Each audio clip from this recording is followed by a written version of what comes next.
get alert on your watch when your phone detects a priority sound in Samsung Galaxy S23 Ultra. Swipe down the top of the screen and then tap setting icon. Scroll down the screen to find accessibility. Tap accessibility and then tap hearing enhancement.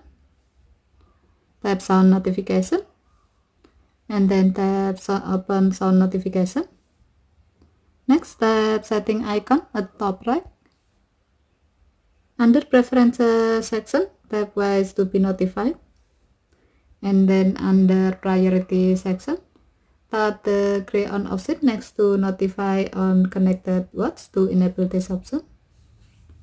When the switch turns blue, it means that this option is on and you will get notification on your watch that is connected to your phone when your phone detects a priority sound such as baby sound, dog barking, and else, while the sound notification feature is on. Okay, thank you for watching. Have a nice day.